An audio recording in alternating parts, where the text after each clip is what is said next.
आज या ठिकाणी छत्रपती शिक्षण संस्थेचे वतीने आणि या कॉलेजच्या वतीने ग्राहक जागरण मेळावा या ठिकाणी आयोजित केलेला आहे। त्या माध्यमातून शासनाच्या सर्व सोयी सुविधा योजनेची माहिती होण्यासाठी आणि आज जो कार्यक्रम उपस्थित केलेला आहे या कार्यक्रमाच्या प्रसंगी उपस्थित सन्माननीय मान्यवर वरिष्ठ अधिकारी, मी तत्पूर्वी दिलगिरी व्यक्त करतो कार्यक्रमाचे अध्यक्ष आणि माझे वरिष्ठ अधिकाऱ्यांची अगोदरच मी या ठिकाणी बोलायला उभा राहिलो आहे। मला थोडं जाण्याचं गडबड आहे। मी API राजकुमार डुंगे गेल्या 3 महिन्यापूर्वी हा वालचंदनगर पोलीस स्टेशनचा चार्ज घेतलेला आहे, परंतु गेल्या 3 महिन्यापासून कामाचं काम व्याप आहे, धडाका चालू आहे, कारवाई चालू आहेत आणि आवर्जून मी आज वेळ नसताना सुद्धा मी तुमच्याकडे उपस्थित राहिलेलो आहे। मी एका कार्यक्रमासाठी बाहेर जात असताना मी आलेलो आहे।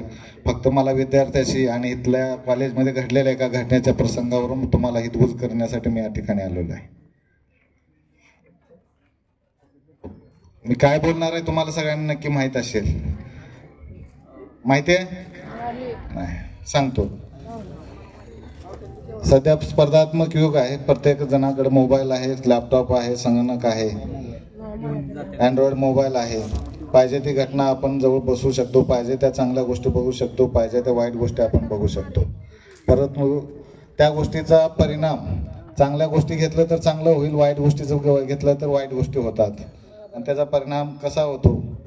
काही विद्यार्थी येतात, तलवारी घेतात, सीट खाली लपवतात, स्टेटस ठेवतात, कॉलेजमध्ये येतात, परीक्षेला बसतात, खिशात कॉपीचं बंडल असतंय, शिक्षक सर लक्ष देत नाही त्यांच्याकडे। पाठीमागे 15-20 दिवसापूर्वी आपल्या गुप्ते सर मला फोन करून सांगितलं, सर भवानी चौकामध्ये भांडण चालू आहे, तलवारी 2 गटामध्ये विद्यार्थ्यांचा वाद चालू आहे। मी त्या दिवशी काय फक्त माहिती घेतला आणि ज्या दिवशी तुमच्या कॉलेज सुटायचं, परीक्षा संपल्यानंतर एक 10 मिनिटं अगोदर येऊन मी त्या सर्व विद्यार्थ्यांना उचललं तर त्यांच्या सीट खाली, गाडीच्या सीट खाली तलवार लपवून ठेवलेले होते। बाकीचं प्रबोधन सगळेजण करतील, परंतु मला जे आवश्यक आहे पोलीस अधिकारी या नात्याने तेवढंच मी तुम्हाला बोलणार आहे।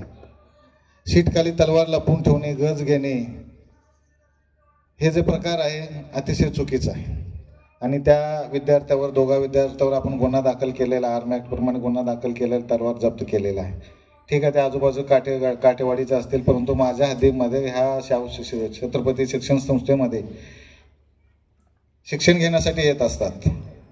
तर सगळ्यांचं काम आहे की आपल्या कॉलेजमध्ये शिकणाऱ्या प्रत्येक विद्यार्थ्यावरती संस्कार घडलं पाहिजे आणि तो चांगला विद्यार्थी म्हणून घडलं पाहिजे। परंतु शिक्षकाचं पण तेवढीच जबाबदारी आहे। त्या दिवशी मला शिक्षक म्हणले, सर कॉलेज इथं विद्यार्थी बसले त्यांना कशाला हटकतं? प्रकट मत मांडतो, कोणाला वाईट वाटलं असेल चालेल, चुकीचं बोललं त्यांनी। मी स्वतः गाडी घेऊन आलो होतो, ड्रेसवर होतो, परंतु हे बोलणं मला काय पटलं नाही। आपल्या जर विद्यार्थ्यावर आपलं लक्ष असेल तर, कंट्रोल असेल तर ह्या गोष्टी झाल्या नसत्या।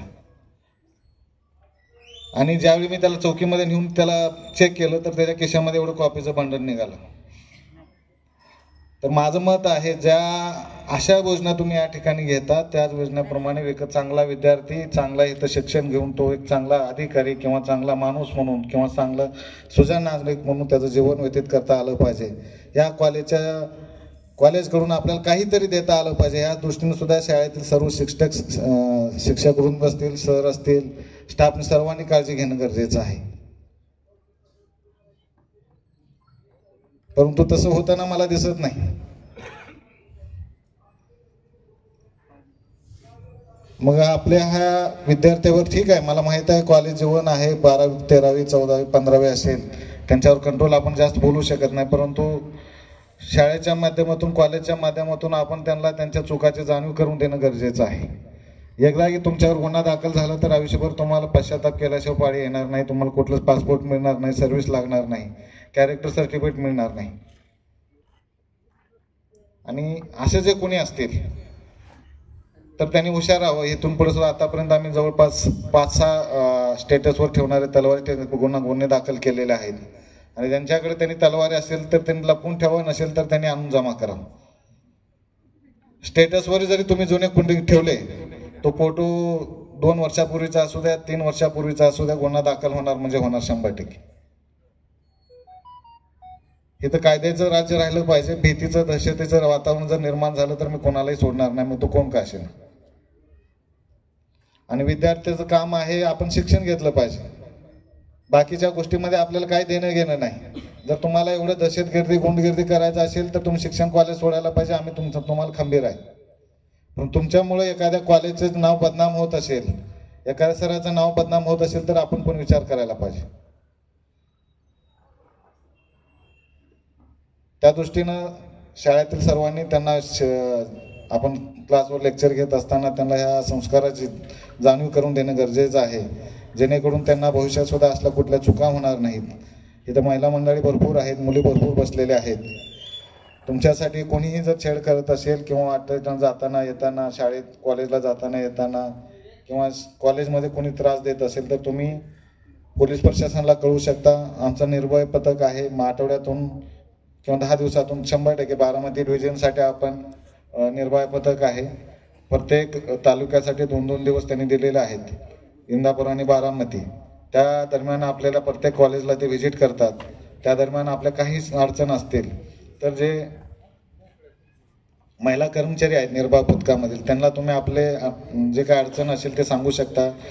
शाळेमध्ये जे महिला स्टाफ आहे त्यांच्या मार्फतीने सुद्धा देऊ शकता. नसेल तुम्हाला तेवढी सांगायचं असेल तर एखादी चिठ्ठी लिहून पाठवू शकता किंवा एखादा डायल 112 वर सुद्धा सांगू शकता तुम्हाला काही अडचण असेल. परंतु विनाकारण जर आपल्याला त्रास होत असेल तर त्या गोष्टीचं कुठे खपून घेणार नाही. हल्ली बारामती 1-2 महिन्यापूर्वी कॉलेजमध्ये जो कोयत्याचा गँगचा वापर होऊन जो मर्डर झालेला आहे त्या विद्यार्थ्याच्या शॅकमध्ये तो कोयता आला होता. आणि ज्या दिवशी भावनगरच्या चौकामध्ये भांडण झाले त्या दिवशी सुद्धा त्या विद्यार्थ्याच्या शॅकमध्येच होता. मग असे जर गुन्हेगारी प्रवृत्ती आपल्याकडे वाढत असेल तर कुठंतरी ह्या गोष्टीला बसणं गरजेचं आहे. आणि हे आळा बसल्याशिवाय आपण चांगला विद्यार्थी घडवू शकत नाही किंवा एक शाळेचं नाव रोशन करू शकत नाही. त्यासाठी सगळ्यांचा प्रयत्न आहे. जो तो विद्यार्थी जर खराब असेल, गुन्हेगार प्रवृत्त असेल तर त्याला तुम्ही शाळेतून काढून टाका. त्यांच्या आई वडिलांना बोलावून सांगा, बाबा हा विद्यार्थी असंच आहे, तुम्ही तुमच्या मुलाला घ्या, तुमची TC घ्या, तुम्ही निघून जा. विनाकारण त्या विद्यार्थ्याच्या चुकीच्या गुणामुळे आपलं कॉलेजचं नाव, शिक्षकाचं नाव बदनाम होणार नाही याची सगळ्यांनी पण काळजी घ्या. मी जास्त वेळ घेत नाही. मला ज्या गोष्टी बोलणं आवश्यक होतं कॉलेज जीवनामध्ये, करिअर भरपूर आहे. करिअरच्या महत्त्वाच्या टप्प्यावर तुम्ही वळणावर आहात. तुम्हाला करिअर कसं घडवायचं हे तुमच्या हातात आहे. हे 3 वर्ष जे आहे तुम्ही जर व्यवस्थित नाही केलं तर तुम्हाला पश्चाताप केल्याशिवाय वेळ राहणार नाही.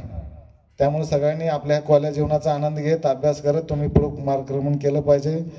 या ठिकाणी कार्यक्रमाच्या संयोजकांनी काल मला बोलवलं, परंतु मी वेळेच्या अभावी त्यांना नकार दिला होता. परंतु परत जाता जाता मी येऊन या ठिकाणी व्हिजिट दिलेला आहे, आपल्याला मार्गदर्शन केलेलं आहे. या ठिकाणी मला बोलवलं, त्यांनी माझा सत्कार केला, त्याबद्दल मी त्यांचा आभारी आहे. परंतु परत एकदा सगळ्यांना सांगतो, आपण विद्यार्थी आहोत. विद्यार्थी दशेमध्येच राहिलं पाहिजे. गुन्हेगारी प्रवृत्तीकडे कोणी वळू नका. जर गुन्हेगारी प्रवृत्तीकडे वळणार असेल तर कोणाची गय केली जाणार नाही. एवढंच मी या ठिकाणी सांगतो. धन्यवाद. जय हिंद, जय महाराष्ट्र.